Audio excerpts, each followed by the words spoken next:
Bonjour à toutes et à tous. Il y a une quinzaine d'années, la juge en chef Beverly McLaughlin, la juge en chef de la Cour suprême, est intervenue auprès de tous les gouvernements des provinces afin de doter les tribunaux d'une porte-parole média. Il y a une quinzaine d'années. Après cette intervention-là, seules 2 provinces ont donné suite à cette demande-là de la juge en chef, la Nouvelle-Écosse et la Colombie-Britannique. Un peu plus tard, peut-être pas mal plus tard, le Manitoba. Plusieurs années plus tard, je présidais le comité sur les relations avec les médias du Conseil canadien de la magistrature. Et j'ai commencé à demander que le Conseil se dote d'un ou d'une porte-parole média, parce qu'on avait de plus en plus de demandes, puis souvent, j'étais interpellé comme président du comité des relations avec les médias. Il me référait les téléphones, puis là, il fallait que je réponde, puis j'avais plus ou moins d'informations. Alors, j'essayais de me débattre à travers tout ça, puis parfois en anglais, puis mon anglais n'est pas parfait, ça fait que j'ai éprouvé beaucoup de difficultés, mais finalement, on a réussi, après avoir obtenu les budgets, à se doter d'une porte-parole média. Puis là, au Québec, je pense que pendant 10 ans, on a demandé d'avoir un ou une porte-parole média. On intervenait de façon régulière.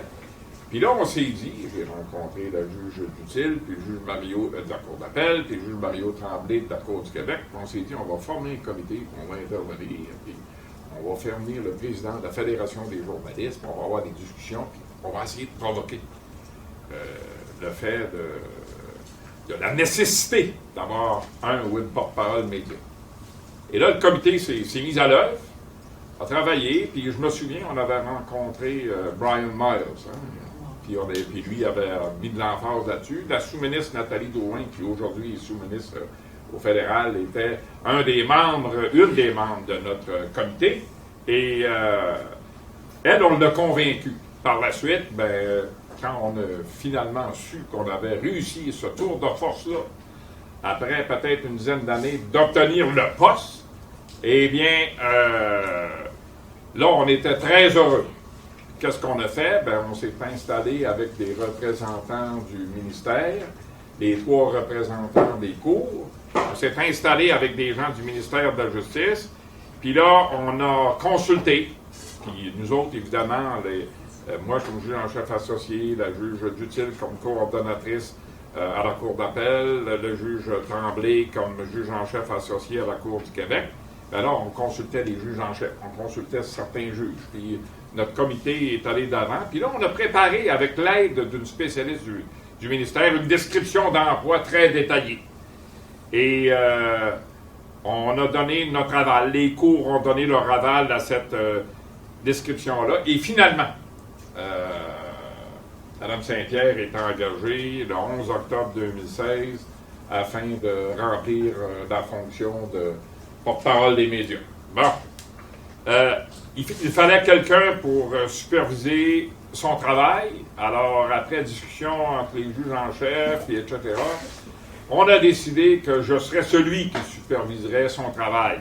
Évidemment, une supervision qui doit s'effectuer dans le respect des autres cours, et je dois toujours éviter de m'immiscer dans les affaires des autres cours. Parce que, n'oubliez pas, sa tâche n'est pas facile. Là, elle représente 3 cours.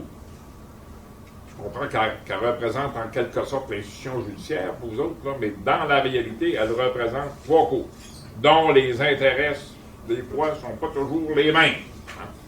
Les différents rôles de la porte-parole média, je pense qu'elle va les expliquer plus en détail tantôt, là, Mme Saint-Pierre, c'est l'éducation puis l'information du public, la communication au quotidien avec les juges en chef, puis avec le comité à l'occasion, et avec les 3 cours en général, puis la gestion de crise.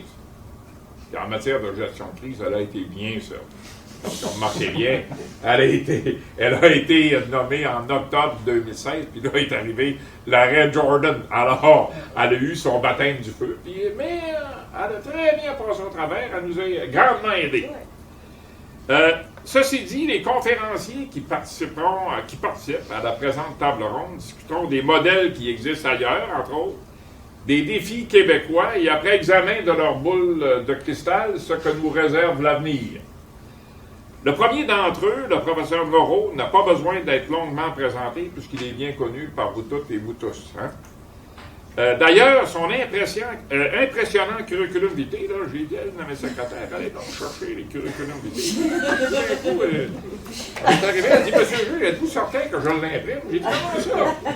Ben, elle a dit, il y a 90 pages. J'ai dit, quoi? 90 pages. Alors, si je commençais à énumérer son curriculum vitae, là, ben, je pense que le temps qui nous est alloué serait expiré avant que j'aille terminer. C'est tristement pas la dernière version. Bon.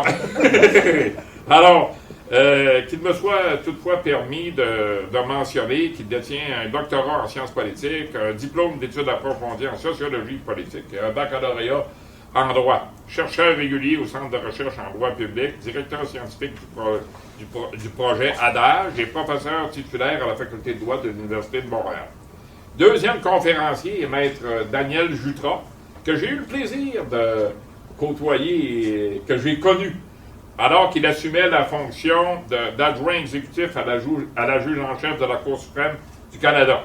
Ex-doyen de la faculté de droit de l'Université McGill, il est titulaire de la chaire Wainwright en droit civil.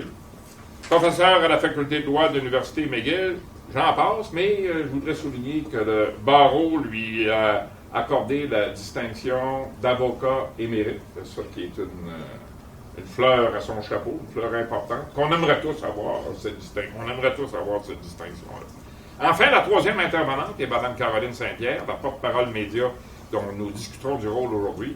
Mme Saint-Pierre détient un baccalauréat en communication publique et un diplôme d'études collégiales en sciences humaines. Elle a été agente d'information et porte-parole de différents ministères et organismes gouvernementaux. Alors, comme vous pouvez le constater, vous êtes choyés. 3 conférenciers de prestige prendront la parole. Une période de 15 minutes sera allouée à chaque conférencier. Je me réserve le droit de les interrompre s'ils dépassent le temps alloué et même de les interpeller sur certaines questions. Par la suite, il y aura une période de questions, ben, ça va dépendre, 10-15 minutes. Bon, alors... C'est ça, pour contourner votre autorité, on a établi, Daniel et moi, qu'il serait en fait le premier. On aurait dû vous le dire. À intervenir, parce que ça rentrait dans une suite plus logique. Oui, voilà. Et donc, on va le retracer. Alors, voyez-vous, je vous avais fait ce privilège-là, puis vous l'avez contourné. Bon, alors, professeur Justin. Merci. En fait, oui, Pierre a raison. Dans le but de voir peut-être une suite plus logique de la présentation qu'on a convenu que je parlerai en premier. Vous avez dû m'en parler, moi. Oui, on aurait dû. Maintenant que vous le dites, ça tombe sous le sens. Parce que mon propos, c'est essentiellement de situer le débat, c'est-à-dire de savoir de quoi on parle et quelles sont les motivations possibles et les contraintes qui existent dans la mise en place d'un interlocuteur comme ça pour les médias. Je sais que Pierre veut parler de différents modèles qui existent à l'étranger, encore une fois, en soulevant les enjeux fondamentaux. Et Maître Saint-Pierre, ensuite, vous allez parler plutôt du quotidien, comment la notion de porte-parole se manifeste sur le terrain. Alors, mon rôle, en somme, c'est de situer le débat. Je voudrais d'abord, parce qu'on a parlé de beaucoup de choses ce matin en ouverture, essayer de situer le panel auquel je participe dans le cadre plus large du projet ADAGE. Parce qu'évidemment, quand on s'interroge sur les rapports entre les médias et les tribunaux, il y a beaucoup de dimensions. Et à mon sens, il y en a 3. D'abord, la coordination du travail des journalistes et de celui des juges. Et ici, je touche au conflit qu'on a évoqué tantôt entre, d'une part, la liberté de la presse, les exigences de l'accès à l'information, des éléments très concrets comme la captation des images et du son, ou la communication par Twitter en temps réel pendant les procès, d'une part, et d'autre part, la volonté d'assurer des procès justes et équitables, l'intégrité du processus judiciaire, et ainsi de suite. Pour moi, ça, c'est une série d'enjeux qui sont tout à fait distincts de ceux dont on parle dans ce premier panel. On y reviendra, je pense, dans d'autres panels aujourd'hui. Il y a d'autres panels qui touchent plutôt cette dimension-là. Deuxième grand thème, je pense, dans l'interaction des tribunaux et des médias, c'est celui qu'on a évoqué aussi tout à l'heure, qui touche les aspects juridiques de l'activité médiatique. Ici, j'entends le contrôle exercé par les tribunaux sur l'activité médiatique, le droit applicable aux médias, les questions qui touchent par exemple le respect de la vie privée, la diffamation, les liens avec la liberté de presse, mais aussi un enjeu dont on parle maintenant beaucoup, qui est la protection des sources journalistiques, qui fait l'objet de la commission Chamberlain et dont je pense on ne parlera pas aujourd'hui. Ça ne fait pas l'objet vraiment de la conversation aujourd'hui. Et donc, ce premier panel touche ce que je qualifie d'aspect médiatique de l'activité judiciaire, à savoir l'information qui est rapportée par les médias quant à ce qui se passe au palais de justice et devant les tribunaux. Et en particulier touche les vecteurs possibles d'une collaboration entre les médias et la magistrature pour améliorer le contenu et les conditions d'élaboration de l'information qui touche l'activité judiciaire. Évidemment, on a parlé tout à l'heure des médias sociaux, où le rôle du porte-parole est nécessairement affecté par la transformation de l'espace médiatique, mais son objet premier, historiquement, je pense, c'était celui des rapports entre les tribunaux et les médias traditionnels. Ils ont émergé dans différentes juridictions à un moment où il n'y avait pas encore de médias sociaux, et la volonté première, c'était d'assurer cette collaboration entre les tribunaux, d'une part, et les grands médias, et ceux qu'on qualifierait maintenant de journalistes au sens strict du terme, là, les membres de votre fédération. J'ai dit la volonté première, c'est d'améliorer l'information, le contenu, les conditions de dissémination, et ainsi de suite. Mais évidemment, il y a des perspectives différentes sur ce que l'on tente d'accomplir, de réaliser, en mettant en place un communicateur, ou en nommant un communicateur, ou en créant ce point de contact entre les médias et les tribunaux. Et quand on parle, je suis ni juge ni journaliste, mais quand on parle à l'un et à l'autre, on entend des discours un peu différents sur la finalité de cet exercice. Moi, j'ai beaucoup d'amis juges, j'ai même une conjointe juge. Quand on parle avec eux de ce que ça représente, le rapport avec les médias, je pense que la volonté première des juges, c'est d'assurer une forme d'éducation citoyenne, c'est-à-dire d'exprimer clairement à la population ce qu'est la réalité du droit, ce que font les juges, et de le rapporter aussi fidèlement que possible par rapport à son contexte entendu au sens le plus large. Évidemment, sur ce terrain-là, ils ne sont pas nécessairement sur la même longueur d'onde que les médias. Les médias ont des finalités différentes dans leurs efforts de rapporter ce qui se passe devant les tribunaux, ne serait-ce que quant à la nature de ce qui les intéresse. Je sais, par exemple, je ne révèle rien à personne, que les dossiers criminels sont plus intéressants que les dossiers civils, que les dossiers qui touchent des personnalités publiques ou connues sont plus intéressants que les dossiers qui touchent de parfaits inconnus, que les dossiers qui ont un human factor, un drame humain, sont plus intéressants que les dossiers plus secs. Les questions juridiques complexes, les dossiers de droit constitutionnel, par exemple, qui touchent des éléments très importants de notre vie politique, mais qui ne sont pas faciles à rapporter d'une manière qui intéresse le public, ou même des questions qui touchent, je dirais, le quotidien du droit, celui qui a un impact le plus significatif pour les citoyens, les questions de droit de la famille, de droit du logement, et ainsi de suite. Du point de vue des juges, je pense que la volonté ou le résultat optimal, ce serait que les citoyens soient bien informés quant à tous ces aspects du droit, quant à la totalité du phénomène juridique, et que les médias servent de vecteurs de communication de ce qu'est la réalité juridique. Et évidemment, je pense que ça ne peut pas se produire. Je pense qu'il faut aller chercher ailleurs les véhicules d'éducation citoyenne. Ce n'est pas réaliste de penser que ça peut se produire dans un rapport efficace entre les tribunaux et les médias. D'autre part, je pense que les médias sont préoccupés et visent à réaliser un objectif fondamental dans une société démocratique qui est celui de la transparence de la chose juridique, la transparence de la règle de droit, et désormais, je dirais, une transparence en temps réel et continue, 24/7. Et je pense que ça amène les médias, et je connais quelques journalistes, ça amène les journalistes à s'inquiéter du fait que les juges ne comprennent pas vraiment les conditions actuelles de l'activité journalistique, les pressions qui résultent de la nécessité de, je dirais, nourrir la bête 24/7, la nécessité de distinguer ce qui relève du travail d'information et ce qui relève du travail d'analyse ou de commentaire, qui sont des tâches assez différentes et que les juges ne distinguent pas toujours. la réticence des juges à s'exprimer dans un langage qui n'est pas disciplinaire ou complexe, trop fermé pour l'amateur, et aussi, je dirais même une réticence bien ancrée dans le geste de communication lui-même. Vous parliez tout à l'heure, M. Giroux, des grandes transformations qui sont survenues dans la dernière décennie, un peu plus. Je pense que du point de vue des juges, il y a encore une inquiétude dans la communication directe avec les journalistes qui résulte de la nature de leur travail. Ceci dit, je pense qu'il y a quand même un terrain d'entente et une valeur partagée qui est celle de l'exactitude. Les juges veulent que ce qui est rapporté soit exact.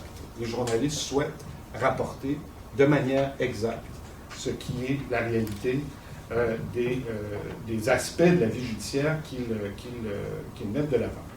Et évidemment, si on accepte cette valeur commune, ça demande un effort de communication, un effort de vulgarisation, évidemment, entendu au sens noble du terme, c'est-à-dire un passage d'un langage disciplinaire et complexe à un langage qui est accessible aux profanes, sinon une simplification des enjeux. Et ici, je pense, on aurait un tout autre débat à faire s'il s'agissait de réaliser cet objectif du point de vue du rapport des tribunaux et des médias sociaux. Je pense qu'il y a évidemment une activité des médias traditionnels sur le terrain des médias sociaux, mais ce qui est plus préoccupant, et le juge Pidgeon l'évoquait tout à l'heure, ce qui est plus préoccupant du côté de la magistrature, c'est tout ce qui est en périphérie, c'est-à-dire ce monde des médias sociaux où on réagit sans expertise et sans compréhension réelle des enjeux.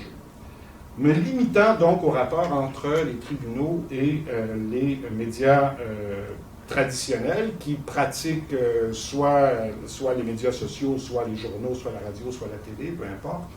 Évidemment, je pense que cette valeur partagée d'exactitude exige une collaboration plutôt qu'une méfiance réciproque. Je ne suis pas certain qu'on ait surmonté cette méfiance réciproque, peu importe les efforts qui ont été investis de part et d'autre. Les médias, évidemment, ont investi des efforts importants pour identifier les interlocuteurs de leur côté, qui sont des interlocuteurs compétents. On avait autrefois beaucoup de chroniqueurs judiciaires, on en a moins, mais on a encore quelques interlocuteurs dans les médias traditionnels qui ont une compétence réelle en matière juridique et qui sont capables de traduire pour le public des concepts difficiles et qui le font, à mon sens, moi je suis un lecteur vorace des médias, qui le font très bien, franchement, qui le font très bien quand ils font ce travail. Les tribunaux, je pense, souhaitent aussi investir beaucoup d'énergie sur ce terrain-là, et je ne pense pas que le juge Pidgeon me contredira si je dis que ce qui les a retenus jusqu'ici, c'est l'absence de financement. Ça coûte cher. Gérer un point de communication comme celui-là, identifier une personne ressource et donner à cette personne les moyens de faire son travail. Ça fait des années que le Conseil de la magistrature et les tribunaux en général demandent des ressources comme celle-là. On les a maintenant. C'est fort heureux, mais il faut comprendre, et je sais que vous l'évoquerez tout à l'heure, qu'on a une personne maintenant qui est un porte-parole pour l'ensemble des juridictions québécoises. C'est vraiment largement insuffisant. C'est pas possible de faire un travail complet à partir d'une seule personne. Alors, quel est donc le moyen de mettre en œuvre cette collaboration et quels sont les objets qui devraient intéresser un porte-parole? Je souligne, je pense, quelque chose qui est pas toujours bien ciblé, qui est de cette différence entre la communication sur le temps long et la communication sur le temps court. Évidemment, les juges ne sont pas réticents, les juges en chef, les personnes connues de la magistrature ne sont pas réticentes à parler de questions qui touchent l'administration de la justice, à parler du fonctionnement des tribunaux, des procès, du rôle des juges, dans l'abstrait, ou même de manière assez concrète par rapport à certains enjeux comme l'arrêt Jordan dont on parlait tout à l'heure. Ils ont des mécanismes qui leur permettent de faire ce genre de choses-là. Il y a des discours de communication publique qui sont donnés par des juges en chef, au premier chef par la juge en chef mécontenant à la Cour suprême du Canada. Il y a des occasions de communication comme celle-là, des rencontres avec la presse. À mon sens, tout ça ne pose aucun problème. Les tribunaux, les juges individuellement sont un peu réticents à participer à ce genre de conversation-là, mais on voit vraiment une transformation de cette réticence, un déclin de cette réticence. Je pense par exemple à ce qui se passe en Nouvelle-Écosse, où on communique de manière maintenant assez ouverte avec la population sur des enjeux comme ceux-là.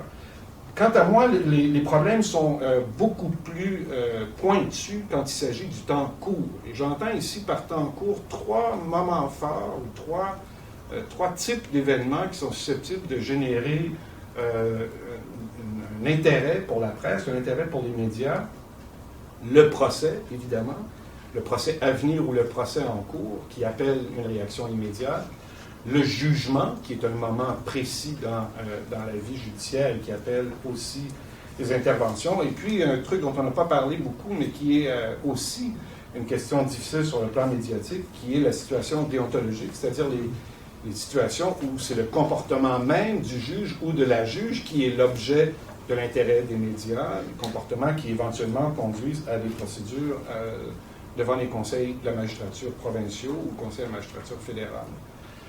Évidemment, je vais écarter pour l'instant la question de la déontologie parce que là encore, il y a tout un mécanisme de communication distinct qui existe et qui est attaché essentiellement à la juridiction des conseils de la magistrature pour traiter de questions déontologiques. Alors, reste le procès et le jugement et la personne qui est chargée de faire la communication à l'égard de ces 2 moments forts doit travailler à la fois en amont et en aval, c'est-à-dire travailler à assister les journalistes dans l'identification de ce qui est susceptible de présenter un intérêt public, identifier, par exemple, à la Cour suprême, avant que les jugements soient rendus, identifier des grandes questions juridiques qui permettent, par exemple, à un journaliste de rédiger à peu près la totalité de son article avant que le jugement paraisse et élaborer essentiellement le contenu des enjeux qui sont devant la Cour suprême, pour ensuite ajouter un paragraphe ou 2 paragraphes qui ne touchent que le résultat, lui permettre de faire son travail rapidement, ce qui est un enjeu vraiment fondamental pour les journalistes qui travaillent sur ce terrain-là.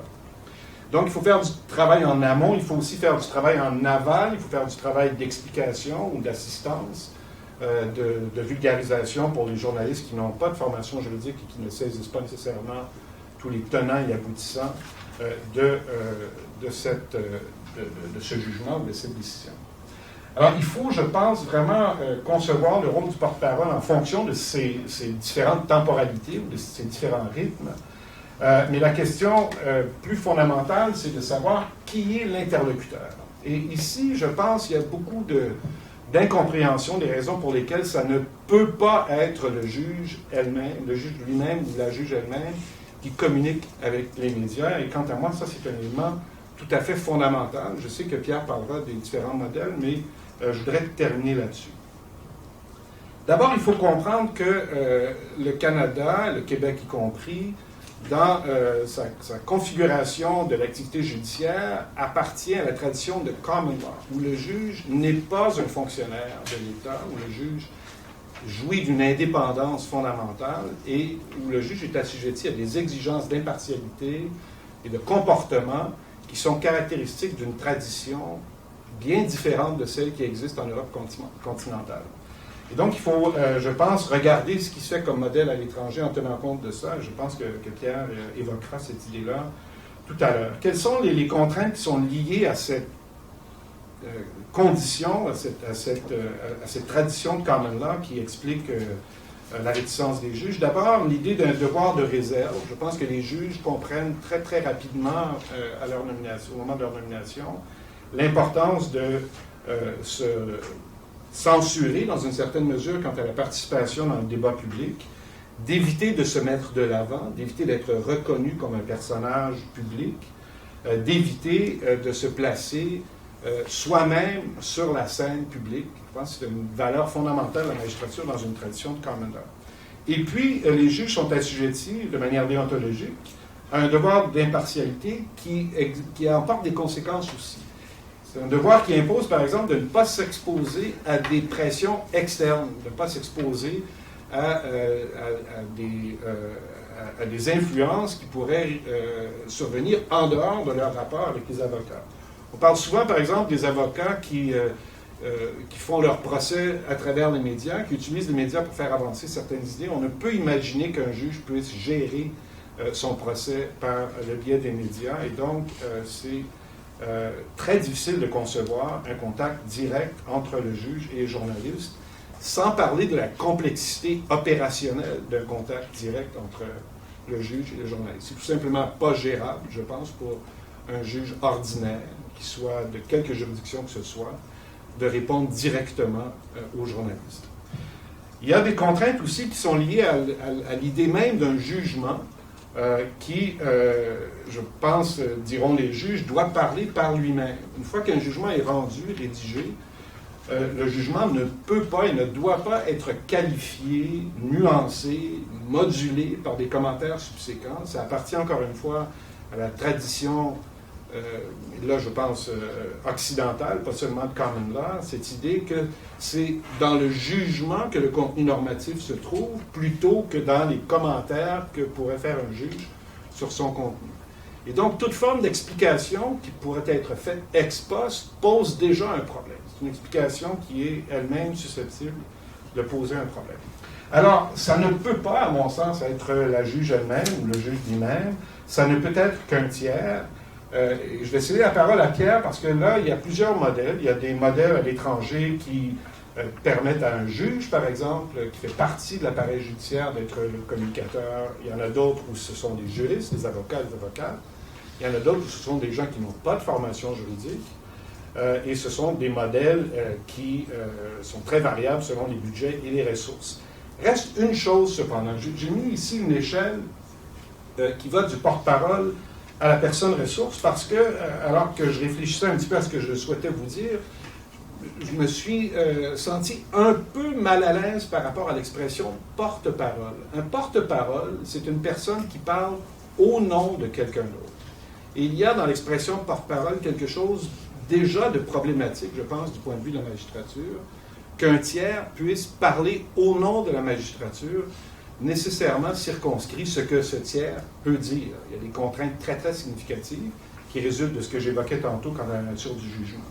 Mais ça va au-delà de ça. Je regardais la télé cette semaine, il y a des porte-paroles de plein de ministères qui nous parlent des inondations, des réponses de la sécurité publique, et ainsi de suite.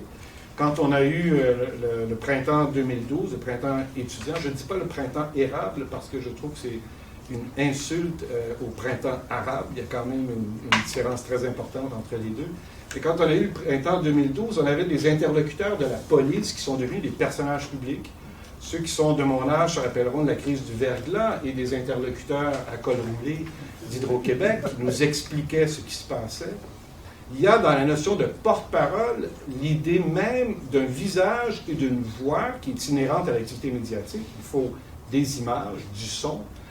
Et quant à moi, c'est un enjeu très délicat.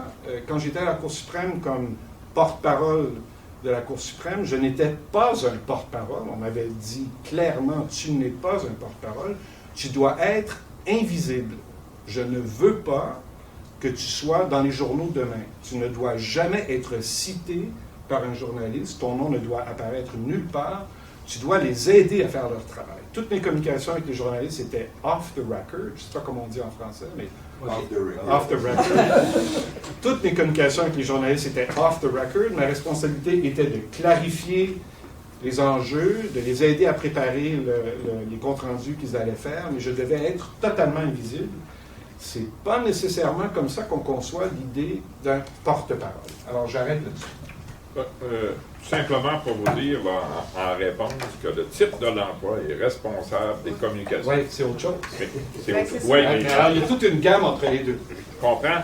Mais à partir du moment, par exemple, on a travaillé ensemble cette semaine sur un communiqué de presse et pour exposer ce que l'on projette en matière de conciliation, gestion. Et là, c'est elle qui sort la nouvelle. Il va y avoir un extrait d'une déclaration que j'ai faite, mais c'est elle qui sort la nouvelle. Et à ce moment-là, elle est porte-parole. Ouais. Alors, il y a une gradation. Il y a une gradation. C'est pas une dichotomie. À l'occasion, le titre porte-parole est parce que vous avez parlé, donc elle n'a pas de votre parole, grosso modo. C'est à peu près ça. Pierre, je vais te mettre ton truc dans moins une seconde. Tout ça intéressant, cette idée de porte-parole. Je vais revenir là-dessus. Mais là, c'est Daniel Jutra, l'amoureux de la langue, là, qui va chercher le sens profond des mots. J'indique là-dessus que lorsqu'on travaillait sur le rapport sur les poursuites Bayon. En fait, c'était sur les SLAP.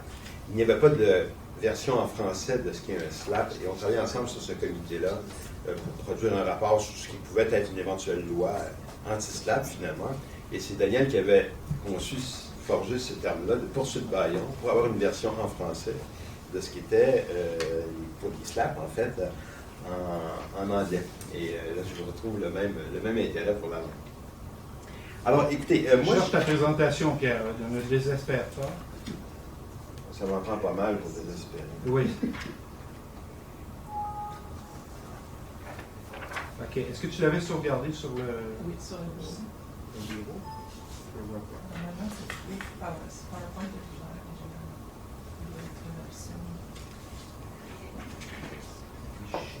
Ben, Ah non. oui, c'est ça.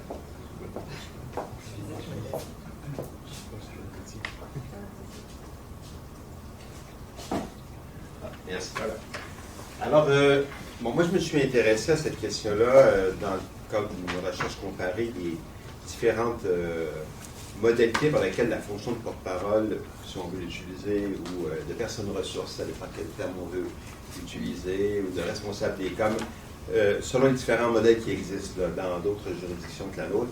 Et je l'ai fait dans une perspective un peu de sciences politiques, je dirais, là, qui varie un peu les cadres, mais c'est étonnant de voir quand même qu'on se retrouve dans des perspectives qui ne sont pas si éloignées. Alors, je me suis d'abord intéressé à cette idée-là qu'une des difficultés qu'on a, s'il s'agit de parler des rapports entre les médias, et évidemment, c'est plutôt les médias traditionnels dont on parle, là, dans mon cas, et la justice, on est en face de rapports entre deux indépendances. L'indépendance de la magistrature, les tâches des tribunaux d'un côté, et puis l'indépendance de la presse de l'autre. Et chacune de ces entités-là est jaloux de son indépendance. C'est d'ailleurs construite sur des valeurs très comparables en matière de déontologie, par exemple, pour les juges. On parlait de l'exactitude, ça c'est une dimension pratique. Mais il y a d'autres dimensions, comme justement l'indépendance elle-même, mais parce qu'elle permet l'impartialité, ce qu'on attend généralement du travail du journaliste. Et puis, il y a toute la question de l'intégrité. Ces trois valeurs-là, en fait, sont des valeurs qu'on retrouve aussi reprises dans la profession journalistique. La grosse difficulté, évidemment, c'est que beaucoup de dimensions s'ajoutent, et au-delà du fait qu'on est en face de deux souverainetés, si je peux dire, et donc je prends une métaphore un peu de relations internationales, viennent jouer dans les relations entre les deux. On a parlé du temps sur toutes sortes de dimensions, je ne reviendrai pas là-dessus. Il y a la question de la culture même de chaque institution. C'est un concept large, la culture. Quand on veut rien dire, on parle de culture. Mais il reste quand même qu'il faut, au plan de la communication, réaliser qu'on est en face de mondes très différents. La culture des tribunaux est une culture notamment de l'écrit. Et on oublie toute la place que ça prend. Les procédures sont écrites, les jugements sont écrits, une bonne partie de la preuve est écrite. Ce que je veux dire, de moins en moins. Alors, il y a peut-être des changements à ce niveau-là, mais ça va peut-être justement permettre le rapprochement des deux cultures, alors qu'une bonne partie actuellement de l'activité médiatique n'est pas nécessairement fondée sur l'écrit en tant que tel, mais sur d'autres modes de transmission, de communication. Les enjeux ne sont pas les mêmes. Et on en a parlé un peu, le milieu journalistique est pris dans des contraintes assez précises. Ce qui est en jeu lorsqu'on écrit un article ou lorsqu'on construit un reportage, c'est pas la même chose que ce qui est en jeu dans la décision judiciaire. On essaie de régler un problème en se demandant si cette décision-là serait valable pour beaucoup d'autres situations du même genre. On est donc en face d'enjeux assez différents au plan de l'activité. Et donc, se rejoindre, c'est pas toujours facile. Finalement, il y a les questions même des moyens. Il faut reconnaître que l'institution judiciaire est une institution en manque de moyens, en panne. Les finances ou les budgets du ministère de la Justice représentent qu'une très petite proportion de ce que, en fait, la justice aurait besoin. Ça joue énormément s'il s'agit, par exemple, d'avoir accès aux dossiers judiciaires alors qu'ils ne sont pas numérisés. Il en existe une seule copie. Lorsque les journalistes la cherchent, elle est quelque part sur le bureau d'un juge. Puis comme il y en a une copie, la personne peut mettre la main dessus. Juste cet exemple-là montre, en fait, qu'au plan des moyens, on n'est pas en face de situations équivalentes. Bizarrement, même si les journalistes peuvent se manquer de moyens. Honnêtement, c'est pire du côté de la magistrature, à mon point de vue. Il y a 15 ans, la plupart des juges qui écrivaient leur jugement devaient le faire sur leur propre ordinateur parce qu'il n'y avait pas d'ordinateur fourni dans les ressources offertes aux juges. Et ça donne une idée de la distance déjà, je dirais, liée aux moyens, puis qui finalement devient une distance technologique entre les deux mondes. Bon, il y a tout ça fait finalement que la jonction, je me suis amusé, que la jonction entre un et l'autre ne se fait pas exactement comme il faudrait parce qu'il y a des points d'arrimage qui ne sont pas là. Il faut donc trouver d'autres choses. Et c'est ce dont on va parler, en fait. D'abord, les différents moyens qui permettent de créer une relation entre deux systèmes qui ne parlent pas le même langage. Et pour arriver à cette question du rôle des porte-parole ou des responsables des communications des il y a différentes solutions, évidemment, à cette difficulté d'arrimage. Là, j'utilise des métaphores de relations internationales. Il y a l'isolationnisme, le fait de finalement décider de se protéger contre. Et c'est vrai que je pense qu'on peut considérer que ça a été le réflexe quand même des tribunaux pendant un certain nombre d'années, même si on est actuellement dans une toute autre ère. Mais ça a été quand même une réalité. L'idée que l'indépendance, par contre, des tribunaux vaut en soi et doit être protégée sans nécessairement être expliquée. Je crois que ça a été une caractéristique, un réflexe pendant un certain nombre d'années. Et on le trouve au plan des relations internationales aussi. L'embargo, qui est évidemment une autre façon de contrôler, mettons l'ordonnance de non-publication, qui est une expression possible de l'équivalent de ce qui est un embargo. Déclaration publique, même s'il y a des raisons pour ça, mais il reste que, comment est-ce que c'est quand même la forme que ça prend. La déclaration publique, le jugement par exemple, est une déclaration publique. Lorsqu'un État veut faire savoir quelque chose à un autre et ne veut pas lui parler directement, bien, il fait savoir par les médias. C'est ce que la Corée du Nord fait assez régulièrement. Les émissaires, eh bien ça c'est une autre façon de régler le problème. Un pays envoie vers un autre pays quelqu'un qui va servir d'interprète. Et là, je ne parle pas de la fonction de porte-parole qui est une fonction qui est plus stable, mais de la fonction que nous jouons souvent, nous les profs, ou que certains praticiens connus comme Maître Hébert jouent. C'est-à-dire qu'on devient les interprètes vis-à-vis des médias de ce que les juges ou les tribunaux ont décidé. Il y a les faits contrôlés, mais en général ou incontrôlés, là, c'est ce qui est su, indépendamment de savoir si on voulait le faire savoir ou pas. J'indique que c'est très intéressant, le discours des juges. Je trouve toujours qu'on n'utilise pas ça suffisamment bien. Parce qu'il y a ce qui est dit, il y a ce que ça veut dire, il y a ce que les juges disent, il y a ce qu'ils veulent entendre ou laisser entendre.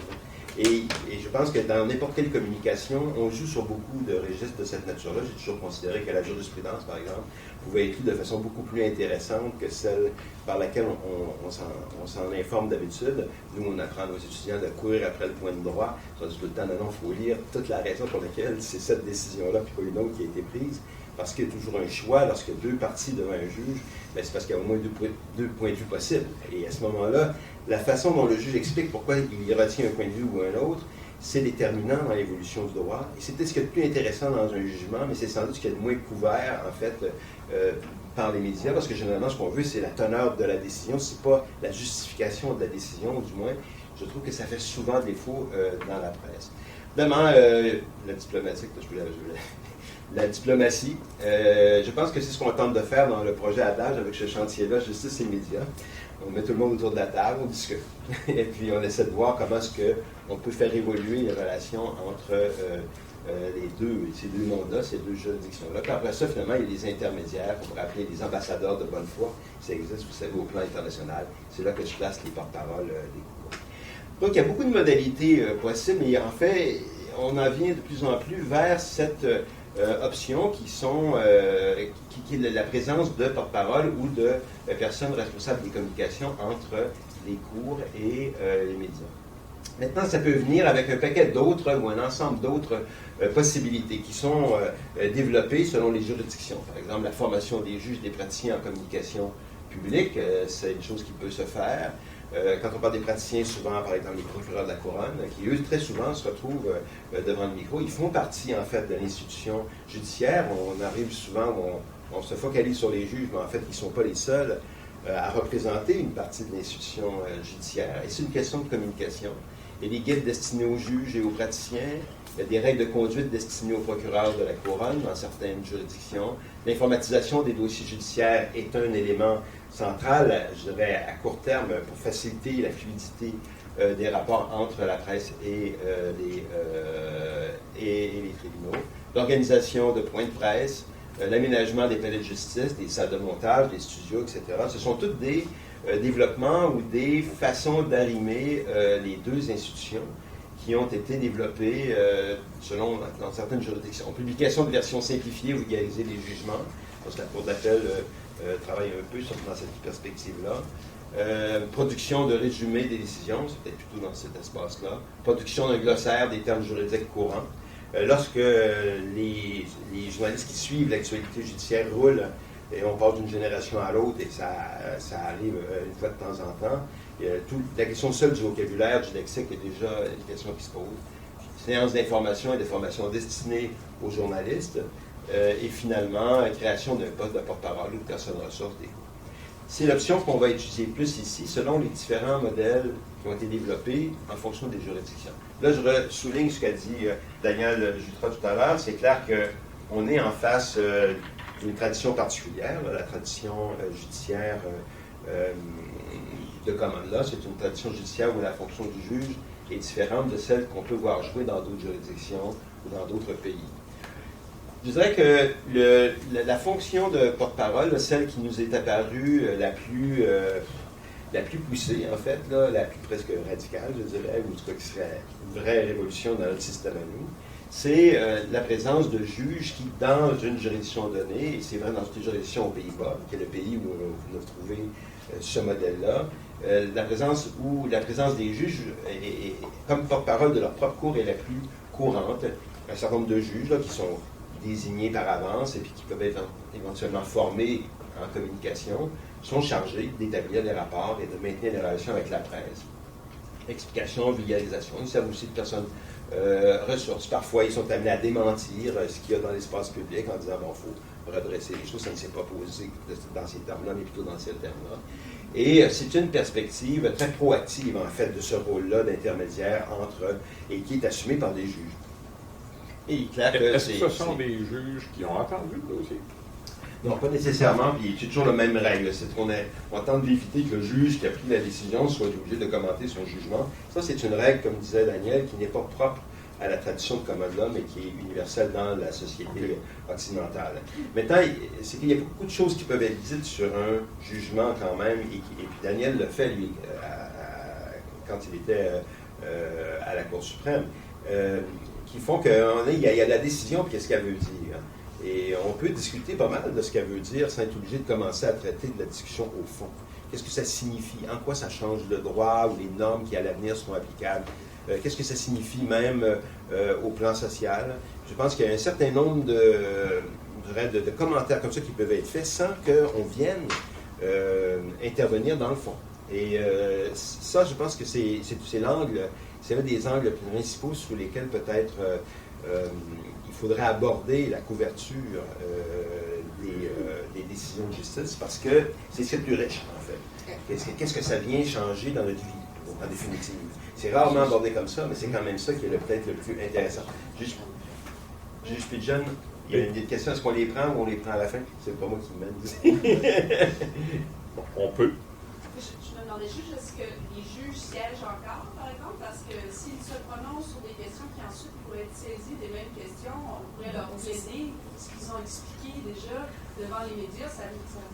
C'est des juges en activité, effectivement. Oui, en théorie, ça se pose. Mais là, vraiment, ça nécessite une vraie facilité pour la communication. Justement, quelqu'un qui ne va pas s'engager dans une interprétation qu'il donnerait lui-même et qui le lirait par l'avenir. Maintenant, il y a des mécanismes. Il faut quand même voir que... Il y en a un qu'on va britannique, mais c'est un juge à la retraite. Oui, ben là, il peut bien dire ce qu'il veut. Mais on a imposé que ce soit un juge à la retraite. Mais on ne verra pas ça au Canada de sitôt. Là. Non, je pense que là, c'est le modèle qui est le plus fort de ça. Et ça nous a impressionné même que ça existe. Là, quand on est tombé là-dessus, on s'est dit, waouh, ça, c'est l'effort de café. Et c'est vrai, on ne s'attendait pas à ce qu'on l'aurait, à ce qu'on l'ait cette semaine. Hein. On s'est dit qu'on prendrait. Non, mais même que l'agent d'information ou porte-parole, etc., fasse ce que vous faisiez autrefois, là, et Owen Rees par la suite, et ceux qui sont là actuellement, on ne verra pas ça parce que on n'a pas les ressources et les moyens pour faire ça. Je discutais avec l'adjoint exécutif de la juge McLaughlin. Lui, dans le fond, là, il a le temps, il a les moyens, puis il a ce qu'il faut pour ça. Mais il ne fait pas ce qu'elle fait. Et là, il m'a dit, mais là, la Cour suprême est en train d'engager quelqu'un qui va faire la partie que Mme Saint-Pierre fait parce qu'il constate une lacune. Mais ça montre que la question des ressources en fait de la Cour est centrale dans cette affaire-là. Quand on oublie cette dimension-là, dans l'abstrait, beaucoup de choses sont possibles. Il faut voir ce qui est réellement possible. C'est pour ça que de ce point de vue-là, ce que Mme Saint-Pierre fait, c'est une forme de compromis entre ce qui pourrait et ce qui peut, avec les ressources qu'on a, etc. Oui, et aussi la réalité à la Cour suprême, comparativement aux cours ici, les jugements n'ont pas nécessairement la même portée. À la Cour du Québec, bon, c'est sûr que la Cour d'appel, je vois par exemple le jugement sur les valeurs mobilières qu'il y a eu cette semaine. Bon, c'est quand même aride, ça a plusieurs pages. Ça, c'est clair que c'est le type de jugement qui aurait pu nécessiter quelqu'un pour une personne ressource, comme vous le dites. Sauf que la plupart des jugements, honnêtement, moi, les journalistes me disent, j'ai pas un seul journaliste qui m'a jamais dit qu'il ne comprenait pas un des jugements. Moi, j'ai l'impression, la problématique, je ne vois pas une problématique à ce niveau-là. C'est beaucoup plus sur l'accessibilité au jugement qui rentre pas rapidement. Mais une fois les jugements en main, j'ai l'impression que soit vous êtes bien bon, là, parce que je pense qu'on est gâtés au Québec en termes de journalistes judiciaires, mais le rendu est quand même excellent. Là. Puis je reviens sur l'exemple, celui sur les valeurs mobilières cette semaine. Le lendemain, il y a eu pratiquement une couverture de 7-8 articles de presse et c'était un excellent travail. Là. Mais. Oui, non, puis j'embarque dans la. En tout cas, oui, cela étant, oui, sans doute. C'est pas la même réalité. Il comprend toujours tout ce qu'il lise. Moi aussi, je relis, je comprends tout ce que je lis. Mais enfin, je pense que c'est un métier difficile parce que moi, je trouve que beaucoup de décisions sont complexes. Ça ne doit pas être si facile en dedans de 5 heures de passer à travers et de faire un article dessus. Moi, j'ai eu à le faire comme commentateur, là, tu sais, comme. Aimable intervenant là, dans des dossiers compliqués comme sur les revenus des juges, les salaires des juges, des choses comme ça. Puis tu sais, des fois, tu es obligé de lire la décision dans le taximètre.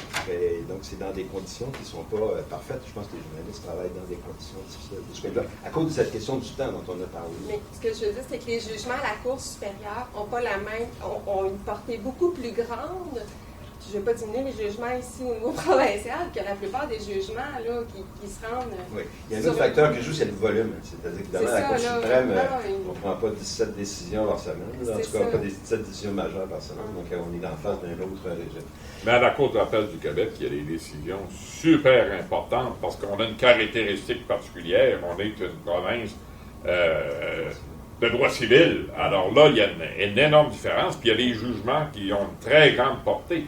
Et à ce moment-là, peut-être que des résumés devraient être faits, mais peut-être. Mais je pense que la Cour d'appel... Mais là, vous allez en parler, je pense, cet après-midi. Je vais essayer d'avancer un peu. Alors, parce qu'il vous reste 5 minutes. Voyez-vous comment je suis très triste. C'est incroyable. Merci. Croyez-le pas, il vous reste 5 minutes. Et je pense que j'en ai pour 4. Alors, en Belgique, on a un système qui, en fait, n'est pas très différent. C'est ce qu'on appelle les magistrats de presse. Mais c'est beaucoup pour la justice criminelle. Donc, c'est-à-dire dont les juges qu'on appelle du parquet, c'est avec les juges d'instruction d'une certaine façon, puis les juges du siège qui jugent au fond. Et dans ce cas-là, cependant, ils sont plus discrets, ils ne sont pas porte-parole de la Cour, ils sont vraiment là pour aider à la compréhension du processus. Ils ne font pas de commentaires, en fait, sur le fond des décisions. Et ils ne sont pas de porte-parole non plus officielle de la Cour. Donc, ils sont, en fait, un peu calqués sur le modèle des Pays-Bas, mais le stade en dessous. Avec une beaucoup moins grande autonomie et dans une juridiction particulière qui est la juridiction criminelle et pénale. En Israël, c'est vraiment un service de communication. Les cours ont un pool, un service de communication et ils s'expriment au nom de la Cour et puis ils servent d'intermédiaire carrément institutionnel, donc vraiment de in-between entre les deux entre les deux autonomies, si je peux dire, entre les deux indépendances.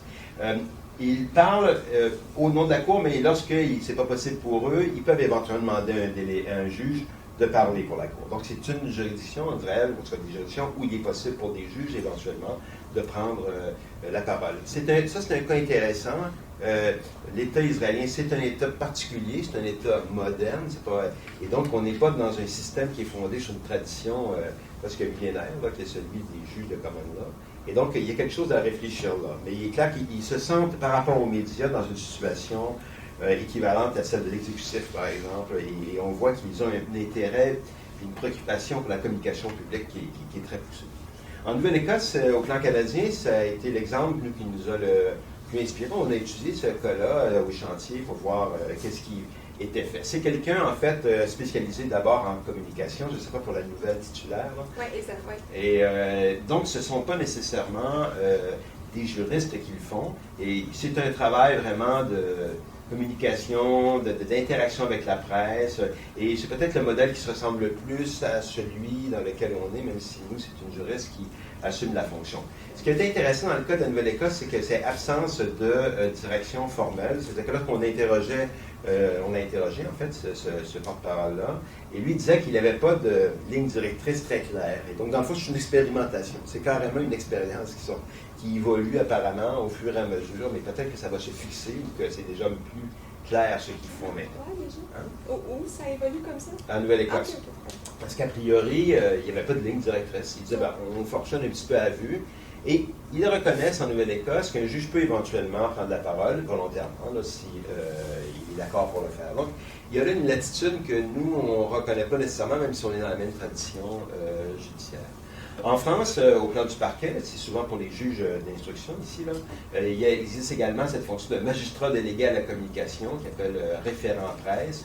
C'est gestion des communications, mais c'est pour des raisons très stratégiques. C'est très intéressant. C'est parce qu'ils se sont rendus compte que lorsque on est au niveau du parquet et qu'on a un juge qui engage une enquête dans un dossier particulier, la défense a des possibilités extraordinaires de faire valoir son point de vue dans l'espace public et que eux, les tribunaux, ils se neutralisaient au nom justement de l'indépendance de la magistrature, ce qui fait qu'ils n'occupaient pas un terrain qui était occupé par la défense. Et là, ils se sont dit, il faut faire contrepoids à ça. Et donc, c'est pour des raisons d'occupation de l'espace médiatique que cette fonction-là a été développée. Mais là, sur ça, encore une fois, il faut faire attention aux deux traditions, parce que magistrat du parquet, c'est l'équivalent, grosso modo, d'un procureur de la Cour. Oui, c'est ça. C'est un secteur, c'est très... Puis, en même temps, c'est des enquêtes qui sont souvent menées en partie publiquement. Exact. Alors, on est en face d'une figure qui n'existe pas, qui est très forte en France, on la trouve en Italie. Dans certains cas, c'est une figure qui est contestée. Parce que là-dedans, il y a parfois des juges d'instruction qui partent comme en croisade contre un politicien, par exemple, etc. Et donc, c'est assez discuté comme fonction. On n'a pas ça d'équivalent dans notre secteur. Finalement, la Cour suprême, on a la fonction dont on a parlé, que Daniel a occupée, et puis qui elle-même était amenée à évoluer. Là. Selon même la personnalité des gens qui l'assument aussi, ça doit avoir un certain impact. Ce qui m'a intéressé, c'est de recartographier ça en tenant compte du commentaire que je savais que Daniel ferait entre la personne ressource et le porte-parole. Est-ce que ce sont des juges ou des tiers qui interviennent? Et puis, de placer tout simplement ça selon, aux Pays-Bas, on est vraiment dans cette perspective-là. Le porte-parole assumé par des juges. En Belgique, magistrat de presse, c'est encore des juges, mais plutôt sur la base de l'information. En Israël, c'est un porte-parole qui n'est pas un juge et qui finalement est responsable des coms pour la juridiction à laquelle il est attaché. En Nouvelle-Écosse, on est plutôt dans ce secteur-là. Et je pense qu'en fait, on est plutôt dans ce secteur-là au Québec. En tout cas, peut-être tu nous confirmeras ça. Même chose pour l'adjoint exécutif de la Cour suprême. Et qui nous ramène, en fait, à l'idée de conseiller en communication. Une des choses, entre autres, que l'adjoint exécutif faisait en Cour suprême, c'est entre autres préparer ou d'assister les juges dans leurs allocutions publiques, etc. Donc, une conception de la communication qui n'est pas strictement médiatique, mais qui embrasse les différentes formes, en fait, de la communication. Il me reste 30 secondes, ça m'amène à la toute dernière diapositive. Rappelez quelques trucs. Moi, je trouve que ça fait partie des enjeux, du cadre dans lequel ces questions-là se posent. Le droit, ça reste tout de même fondamentalement un acte de communication. C'est une chose qu'il faut toujours se rappeler. En fait, les juges sont dans la communication, les tribunaux sont dans la communication. Un jugement est un acte de communication. Et donc, on ne peut pas échapper, en fait, à cette dimension-là. Ce n'est pas une position absolue qui n'est connue par personne. Au contraire, c'est une position publique, un positionnement public qui a des effets sur l'ensemble d'une collectivité. Et il faut en tenir compte, c'est intrinsèquement lié à l'acte de juger. La justice est publique. Le problème qu'on a, c'est qu'il y a eu une extension de la sphère publique depuis le 19e siècle. Déjà avec les médias, la liberté de presse est un principe reconnu en Angleterre, en tout cas pour lequel on était déjà à la fin du 18e siècle, et puis en Europe et en France, notamment au début du 19e siècle. C'est donc une vieille lutte, je peux dire. Le problème, c'est que la sphère publique, elle s'est étendue depuis ce temps-là, et là, c'est les médias électroniques qui... ça en vient, là. Je sais que vous fatiguez, mais... Ben non, je fais pas. La justice, c'est un exercice démocratique. C'est une chose qui n'est pas suffisamment réfléchie. Les juristes eux-mêmes y pensent peu. On a l'impression parfois, comme juriste, notamment quand on travaille dans le domaine du droit public, que tout ça est autoportant. Mais derrière, il y a des principes actifs. Au fond, la décision judiciaire constitue une forme de discussion de la société avec elle-même. Ou normalement, en tout cas, c'est dans ce cadre-là que ça devrait être posé. La société est en train de se dire quelque chose sur ce qu'elle est, sur ce vers quoi elle va, sur ce à quoi on croit, sur ce qui est acceptable et pas acceptable. Et c'est pour ça que je dis, les décisions de justice, en fait, renferment des références importantes au plan du débat public, et dans ce sens-là, ça participe à l'exercice démocratique. Maintenant, il y a des tensions entre la nécessité de la transparence et la réserve dont on a parlé. La réserve, c'est défini clairement dans tous les codes de déontologie. On suppose que le juge agit dans ce cadre-là, c'est-à-dire avec une espèce de modestie publique, si je peux dire. En même temps, on est dans des impératifs de transparence qui sont caractéristiques actuellement de ce qu'on espère des démocraties.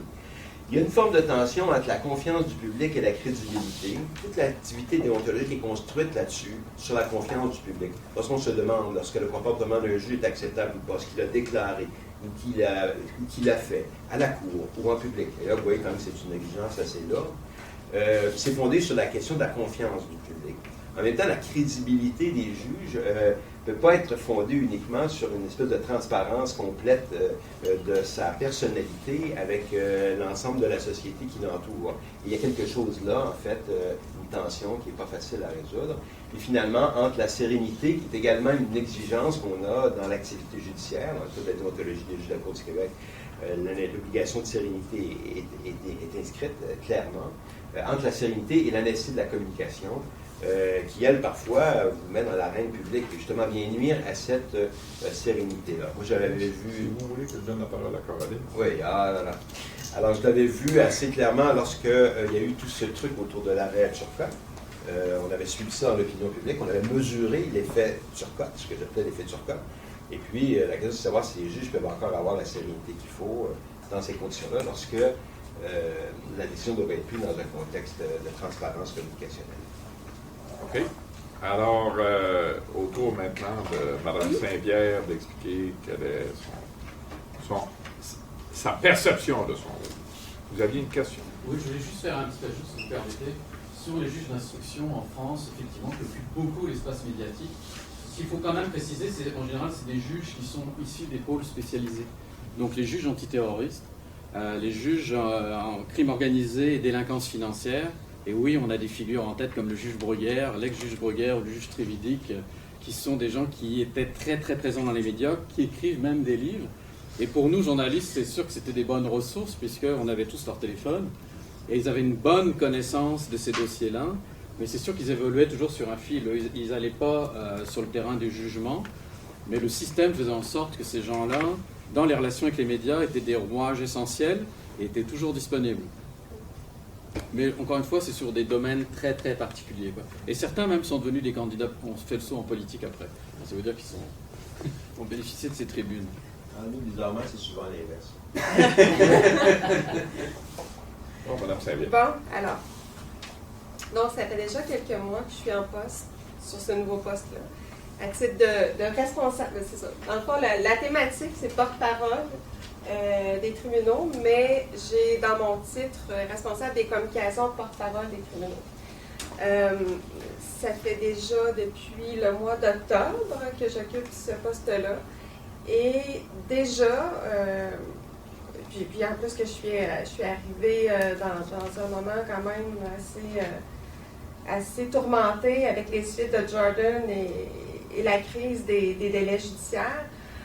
Donc, je peux avoir déjà un bon portrait à partir des demandes que j'ai au quotidien des médias, des journalistes, et de ce que je vois aussi de ma perception je dirais, du manque de connaissances quant au fonctionnement du système de justice de la part des citoyens. On parle beaucoup des journalistes, de la relation médias et tribunaux depuis le début, mais au bout du compte, c'est le citoyen qui faut qu'il soit bien informé. Et c'est clair qu'on se rend compte qu'il y a un manque à ce niveau-là, malgré tous les efforts qui sont faits par soit le ministère de la Justice pour informer, soit divers organismes, je pense à Éducalois et compagnie, ça reste que c'est quant à moi un problème sur lequel je dois travailler. Donc, moi, dans mon mandat, mon rôle, c'est drôle de vous entendre sur ce que devrait être ma job. Parce que moi, je ne le perçois pas vraiment. Je comprends tout à fait. Je comprends ce que vous dites. Mais au quotidien, moi, ma job, c'est vraiment d'informer les journalistes sur le fonctionnement et la gestion des tribunaux, les rouages de la magistrature, comment nos tribunaux sont administrés. Ça ne porte pas tant sur le jugement, sur lui-même. Donc, concrètement, ça peut porter, j'ai des demandes qui vont aller de le cheminement type d'une cause dans le système, les délais, le nombre de juges, leur affectation, comment on attribue les causes à un juge plutôt qu'à un autre juge, les nouveaux modes de règlement de conflits. Je pense ici à la conciliation dont vous parliez tantôt, conciliation-gestion. Puis la promotion, ceci auprès des citoyens, des gens. Puis c'est quelque chose qu'on n'a pas parlé encore, la portée puis le sens de l'indépendance judiciaire. C'est vraiment un point important aussi sur lequel on doit... C'est pas tant, j'ai pas tant de questions des médias là-dessus, mais on doit toujours tenir compte de ça dans toutes les communications qu'on fait. Comment on se présente en cours. De plus en plus de personnes se représentent elles-mêmes en cours, donc qui ne prennent pas les services des avocats. Sur les sites web, comment leur donner l'information de base. Donc, c'est d'autres des tâches sur lesquelles je travaille actuellement. Les règles de la Cour, le processus de révision, la procédure d'appel. Dernièrement, on a eu des jugements de certaines personnes accusées de meurtre et pour un délai déraisonnable, ils ont été, le procès n'a pas eu lieu. Donc, les causes sont portées en appel. J'ai eu beaucoup de demandes de journalistes là-dessus, mais comment ça se passe? Et puis, on ne se cachera pas. Tantôt, je disais que la plupart des journalistes judiciaires, moi, je les trouve vraiment excellents. J'apprends d'eux aussi beaucoup. Je pense à Michael Nguyen, avec qui on a des bons liens. Puis, des fois, puis vous êtes sur le terrain, là, vous savez bien plus de choses que moi. On pourra s'en parler. Oui, non, c'est ça.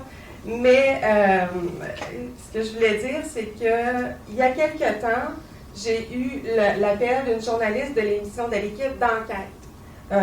C'est pas les journalistes qu'on connaît, qu'on voit à l'écran, parce qu'ils sont une gang, ils sont une vingtaine derrière ça, mais c'est une recherchiste.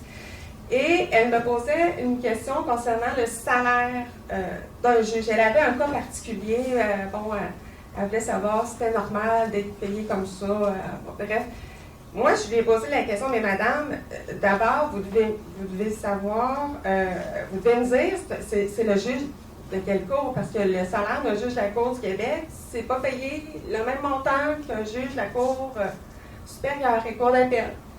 Elle a dit, mais comment ça, un juge de la Cour du Québec? Elle a dit, un juge, c'est un juge. Oui, mais il est différent. Et on parle quand même à une journaliste. Mais elle ne connaissait pas les 3 niveaux de cours. Et fait que je me rends compte des fois que quand on parle, tu sais, des fois, on a tendance, étant donné qu'on est dedans, on a le nez dedans, de ne pas s'imaginer que certaines personnes, vraiment, puis c'était une femme qui, c'était pas une blague, là, elle ne connaissait pas les 3, je dirais, paliers de cours. Donc, j'ai un travail d'éducation aussi à faire quotidiennement à ce niveau-là. Je m'occupe aussi, lorsque l'enjeu est très important, de sortir les juges en chef des cours. Par exemple, dans les délais, la crise des délais, on les a vus en décembre dernier, beaucoup dans les médias. Donc, je m'occupe de tout l'aspect de calmer leur entrevue, de trouver des opportunités. Aussi, l'accès aux décisions, tantôt j'en parlais, je suis pas là pour expliquer ou briefer les journalistes sur les jugements, sauf que je suis comment je dirais, une facilitatrice. Certains jugements ne sont pas accessibles rapidement sur Socage, qui est le portail qui accueille les jugements. Donc moi, dès que c'est rendu, je peux avoir, dans certains cas, je ne peux pas faire ça pour l'ensemble des jugements parce que je ferais ça à temps plein, mais je pense à certains jugements très, très attendus, très suivis par les médias.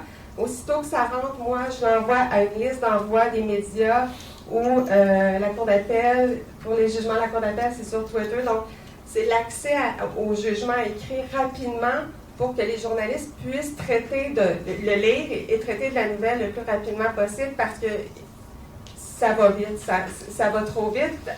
4 heures après, la nouvelle est passée. Donc, ça doit être fait vraiment rapide. Moi, je suis là en tant que facilitatrice. Et j'ai aussi un rôle de trouver des opportunités de médiatiser certaines... tantôt, on parlait de la conciliation, mais par exemple, à Québec, les petites créances, ça prend 16 mois. Si vous êtes aux petites créances, ça prend 16 mois avant d'être entendu.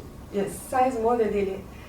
Il y a un nouveau service qu'on a, c'est la médiation gratuite aux petites créances. En 2 mois, les parties se retrouvent devant un avocat, puis souvent, 70% des cas, ça se règle là.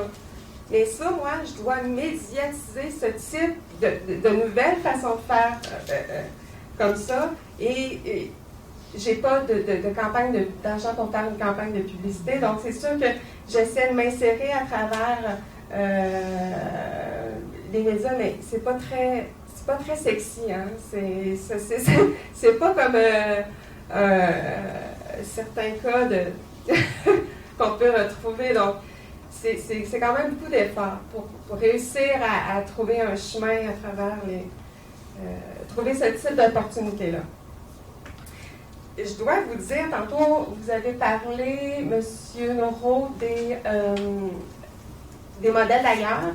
Moi, je suis en lien avec mes vis-à-vis des autres provinces. Donc, je pense à Mme Jennifer Stairs en Nouvelle-Écosse, à Bruce Cohen, qui est, lui, en Colombie-Britannique, qui est un juge retraité, et Mme Fortier au Manitoba. Et on fait finalement, on fait toute la même job. C'est le constat auquel on a partagé nos descriptions de tâches.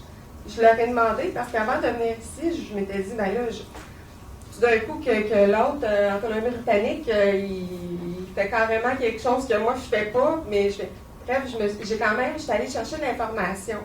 Et ils ont pour rôle d'appuyer les cours dans leurs efforts pour améliorer la compréhension du public et des médias sur le rôle des juges et le fonctionnement des tribunaux.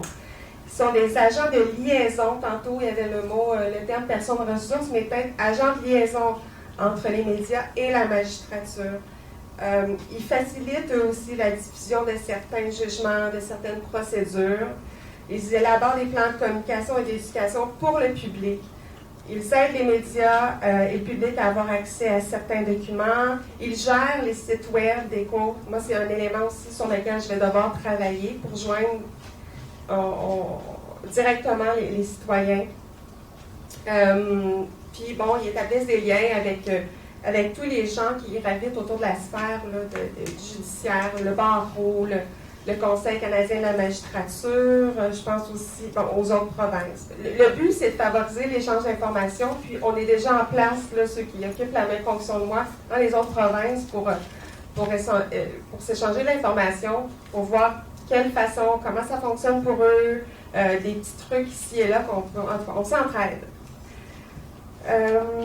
En considérant tout ça, je conçois un rôle de porte-parole comme celui, je l'ai dit tantôt, d'un agent de liaison, d'information, relationniste, peu importe comment on va le nommer, facilitatrice au sein de l'énorme et complexe système judiciaire, parce que oui, ça peut être complexe.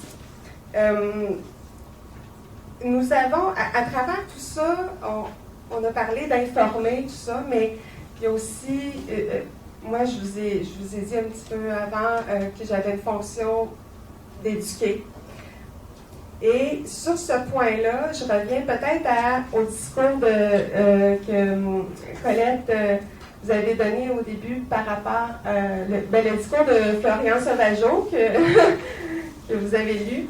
Et puis, je me bute des fois à justement la force des médias qui doivent survivre dans une concurrence féroce. Ça colorie le choix de leurs nouvelles. On tend à rechercher ce qui est bon vendeur. Puis moi, je l'ai dit tantôt, on s'entend, les journalistes qui couvrent le judiciaire sont excellents. C'est pas, loin de moi le but, je ne veux pas dénigrer personne, mais c'est clair que je vois qu'ils recherchent effectivement le caractère sensationnalisme de nouvelles. Puis ça va déterminer s'ils vont couvrir la nouvelle ou pas. Donc, ils vont faire le choix des crimes les plus graves, des crimes les plus crapuleux. Ça, c'est clair que c'est souvent ce qu'on retrouve dans les médias. Par exemple, quand j'ai dit que je me bute à cette force-là que les médias ont, il y a quelques semaines, il y a un jugement qui a été rendu à l'endroit du meurtrier Ryan Wolfson. Ça vous dit quelque chose? C'est pas le Pakistanais, là, mais c'est un autre meurtrier dans les gangs de rue. Il ne subira pas son procès pour cause de délai déraisonnable. Donc, sauf que cet homme-là purge déjà une peine de prison à vie pour le meurtre pour un meurtre précédent. Donc, il est en prison. Là, ce que j'ai fait, je transmets le jugement en question à ma liste de journalistes parce qu'il n'avait pas encore le jugement. Et puis, c'est dans lequel on trouve tout l'argumentaire du juge qui en vient à sa décision que c'est un délai déraisonnable et qu'il n'a pas à subir ce procès-là. J'écris dans mon courriel vraiment très gros et en gras la note qui suit que l'homme est justement en prison à vie pour un autre meurtre. Il n'est pas libéré. Il n'est pas dans la nature. Le but, c'est, en quelque sorte, au bout du compte, il ne faut pas effrayer les gens pour rien. L'homme reste en prison, bien qu'il ne subira pas ce procès-là pour la deuxième cause. Mais, comment pensez-vous que ça a été traité au bout du compte? Soit il n'y avait aucune mention de mon message dans l'article, ou soit c'était le dernier paragraphe. Par ailleurs, à la fin, l'homme purge déjà. Donc, c'est clair, puis j'ai posé des questions dans mon entourage pour faire le test quand même. C'est clair que la majorité des gens ont pensé qu'il était libre. Donc, c'est un travail aussi que je vois que je me bute à ça. Mais ça fait partie d'une de mes tâches que j'ai à faire ce suivi-là. Mais je pense que je vais souvent avoir des petites déceptions comme ça. Mais bon, c'est un exemple que je voulais vous donner, très concret pour vous signifier un cas dans lequel la réalité de la justice puis celle des médias, c'est inconciliable dans certains cas. Bon, les médias, effectivement, n'ont pas pour rôle de refléter une lecture complète et exhaustive de la réalité. Ils ont plutôt pour rôle de faire état de ce qui arrive de vraiment significatif à la communauté. Mais pour les causes, ce qui arrive de vraiment significatif, c'est pas nécessairement tout ce qui touche à l'accessibilité à la justice, comme je parlais tantôt, de faire connaître certaines informations auprès des citoyens pour qu'ils puissent avoir les moyens d'avoir accès à la justice. Voilà, c'est pas mal ça. Vous êtes moins méchant avec moi qu'avec professeur Leroux. Vous travaillez au quotidien ensemble, il ne va pas se permettre. C'est parce que je lui ai donné 10 minutes de plus, puis vous, je ne vous en ai pas donné de plus encore. Ah, OK, bon. Mais alors, c'est on est pas mal. rendu à parler des questions. Oui, parce que ça résume pas mal mon rôle. Merci. Hein? Alors, peut-être un petit message publicitaire, là. On va probablement tenir l'automne prochain une journée média où vont être convoqués, puis j'ai demandé à Mme Saint-Pierre de l'organiser avec le conseil, Mme Johanna Laporte du Conseil canadien de la magistrature, une journée média où on convoque les étudiants en journalisme, les journalistes, pour parler de tous les problèmes reliés aux relations entre les médias et les trois cours au Québec. Alors, on a déjà tenu ça en Nouvelle-Écosse, au Nouveau-Brunswick, en Alberta. J'ai assisté à ces trois réunions-là et les journalistes ont adoré ça. Premier message. Deuxième, mais après ça, je vais passer à la période des questions. Sur la question d'indépendance judiciaire, pendant 2 ans, le Conseil canadien de la magistrature a préparé des documents pour donner aux juges qui seraient prêts à donner de l'information sur l'indépendance judiciaire. Maître Bello, qui est ici, a travaillé comme chercheur pendant 2 ans. Elle est à l'Université Laval comme chercheur pendant 2 ans et on est prêt à donner, à un moment que vous choisiriez, une conférence destinée spécifiquement aux journalistes sur la question de l'indépendance judiciaire. Je vais vous dire pourquoi on a fait ça.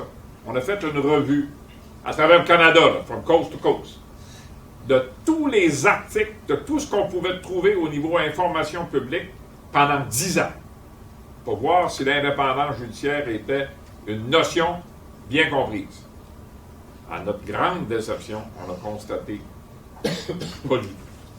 Et là, on s'est dit, il faut préparer quelque chose. Alors, on a préparé quelque chose pour les jeunes, sur l'indépendance judiciaire, pour les politiciens, hein, parce que vous vous souvenez, il y a un juge qui avait été convoqué. Ah ben là, je prends trop de temps. Ben là, c'est moi qui étais en train de... Bon, mais de toute façon, on a préparé 6 programmes de formation sur la question de l'indépendance judiciaire destinés à des publics différents, dont les politiciens et les hauts fonctionnaires. Bon, puis le grand public. Alors, ceci étant dit, est-ce qu'il y a des questions? J'espère. Vous en aviez une tantôt? Ben, c'est plus des... J'aimais ça revenir sur ce que Mme Saint-Pierre a dit. On cherche évidemment à définir le rôle de... Moi non plus, j'aime pas le mot porte-parole, alors je vais utiliser le mot agent de communication, responsable des communications. Merci, Colin. Et puis, c'est certain qu'il va falloir qu'on discute ensemble avec la magistrature pour savoir sont où les irritants.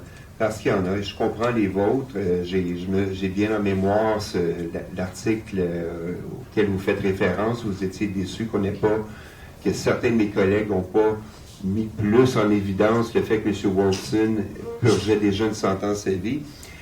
Si vous avez regardé mon reportage, vous l'auriez su dans le premier paragraphe. Mais c'est correct. Oui, malheureusement, et puis maintenant on peut le mesurer sur nos sites web.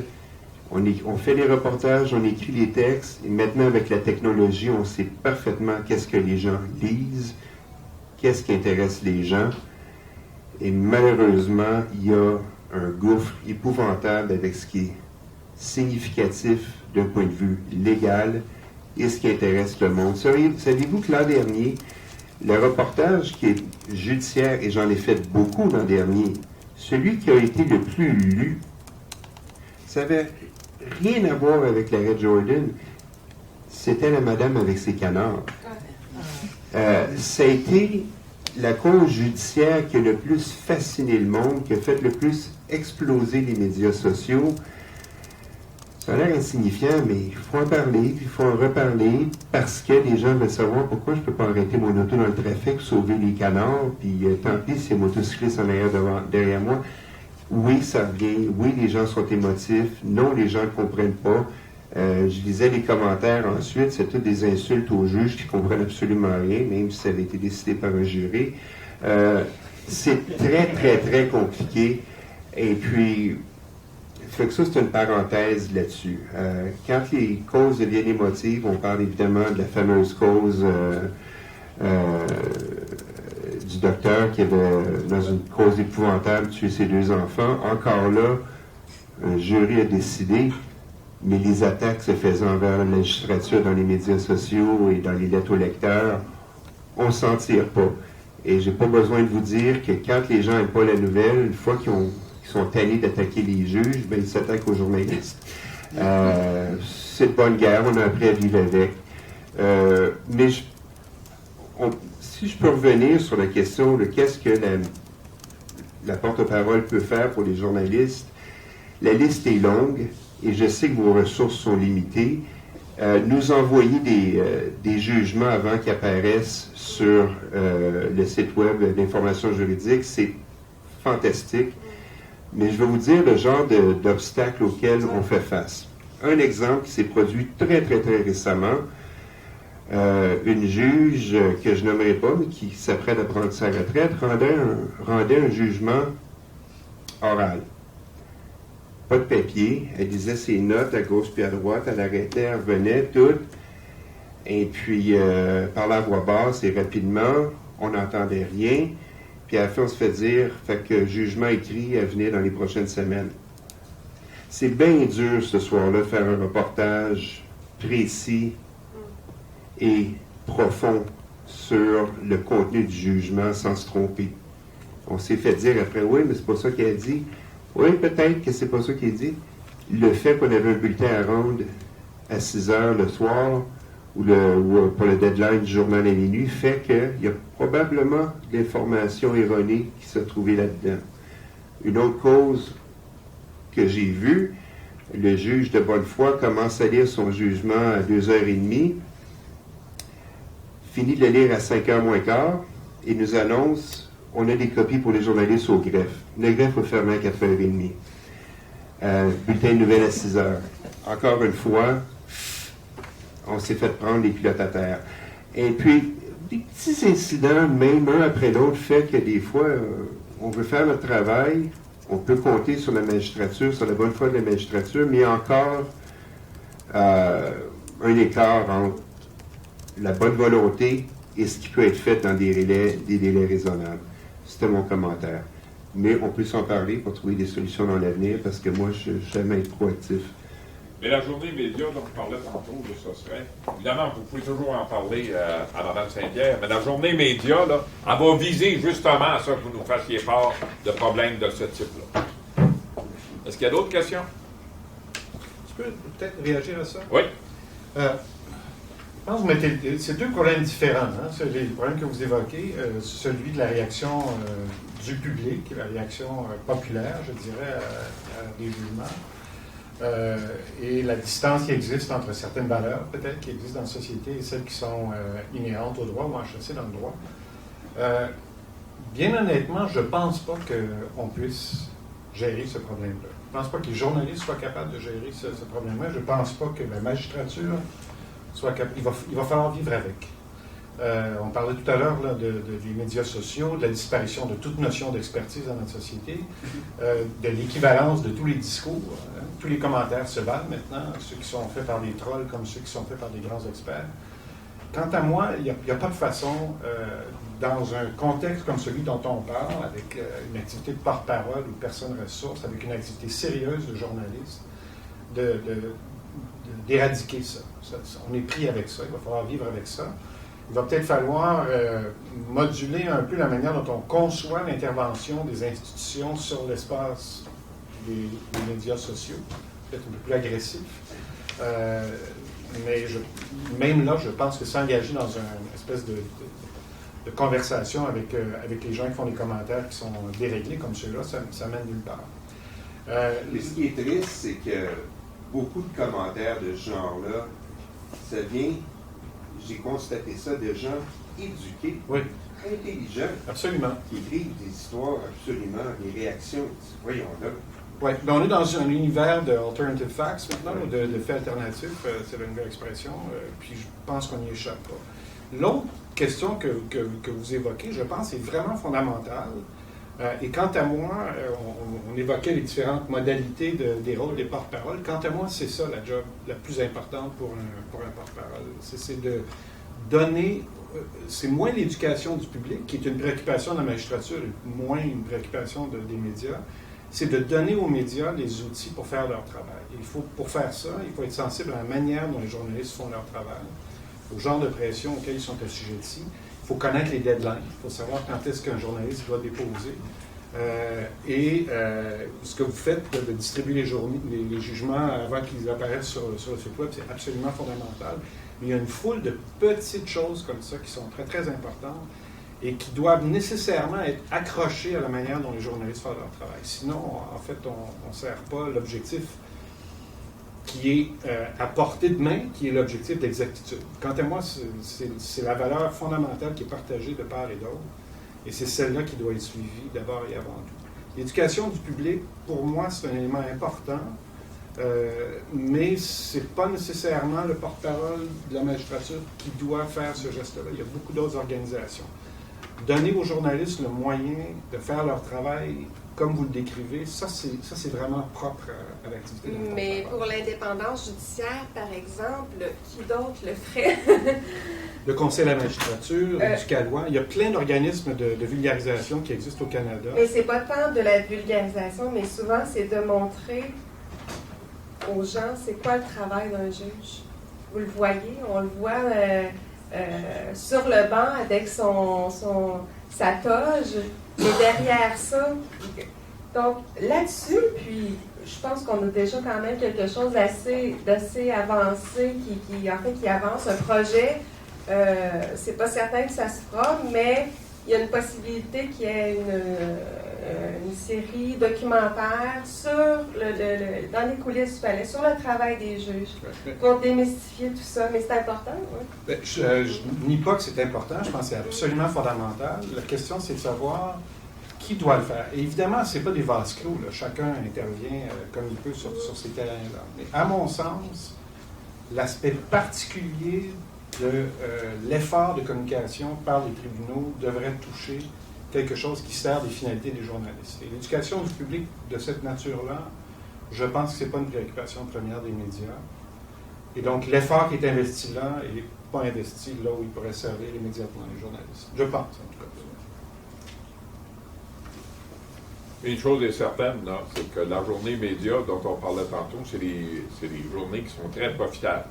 Et suite à ça, moi, je n'aurais aucune hésitation, comme juge en chef, d'envoyer une note aux collègues et de dire, regardez, si vous êtes appelé à rendre un jugement, séance tenante, oralement, puis vous avez une copie écrite de votre jugement, s'il vous plaît, amenez-la en salle, mettez-la sur le bord du bureau pour être capable de les donner aux journalistes. Ça n'a pas de bon sens qu'à 5h moins quart, vous ne soyez pas capable d'avoir la copie écrite alors qu'elle existe. Voyons donc.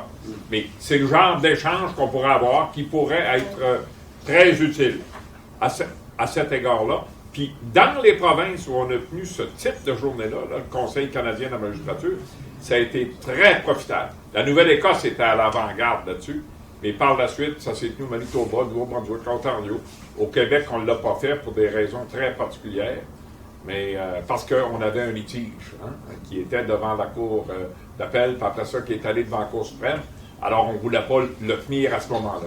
Mais j'ai fait en sorte que les budgets ont été réservés pour que ça se réalise très bientôt. Ma préoccupation va un peu dans le même sens que Stéphane a parlé. Moi, en fait, je suis du milieu des régions, donc nous, en fait, je trouve que c'est une super belle initiative, puis on n'a pas ça, nous, moi je travaille à Granby, mais je veux dire, des palais de justice un peu partout au Québec, je ne sais pas si éventuellement, avec le peu de ressources dont vous disposez, si ça pouvait être quelque chose qui pourrait se déployer. Parce que moi, je travaille dans un quotidien, on est 13, et déjà, dans mon équipe, on se fait dire, si le procès prend plus qu'une journée, n'y va pas, tu n'as pas le temps, tu n'as pas les ressources, on a besoin de toi ailleurs. Donc, souvent, on ne peut pas être là quand un jugement est rendu. Donc, on doit attendre 3-4 semaines avant que le jugement se retrouve là, sur jugement à Sokige ou Canby. Donc, à ce moment-là, nous aussi, on a un problème d'accès là, par rapport aux décisions. Donc, je ne sais pas si éventuellement ça pourrait être déployé. Là, Mais c'est sûr que c'est quelque chose à la longue qui va devenir. Tu sais, c'est quand même. Il y en a beaucoup de jugements qui sortent. Puis moi, nécessairement, la journée que quelqu'un sort, je suis pas nécessairement là à attendre. Je peux être ailleurs ou absent d'une telle journée. Donc, c'est sûr que. Mais il y en a plusieurs qui me disent sur telle affaire, c'est possible de me tenir informé. Quand il y a un jugement qui sort, pour me le transmettre. À ce moment-là, je l'envoie, puis je l'envoie à la liste parce que je vois que c'est attendu. Fait que, en attendant, du moins, contactez-moi. C'est sûr que même si vous êtes à Granby, je peux toujours... ça, c'est mon rôle, là, d'aider là-dedans. Mais c'est sûr que c'est pas à la pièce comme ça. C'est quelque chose qui peut venir extrêmement lourd. Peut-être qu'on trouvera une façon d'innover, d'harmoniser tout ça pour que ça soit plus efficace. Mais effectivement, la journée que M. Bidjon a annoncé, c'est ce genre de sujet qu'on pourrait discuter. Moi, je viens de région, je sais de quoi vous parlez.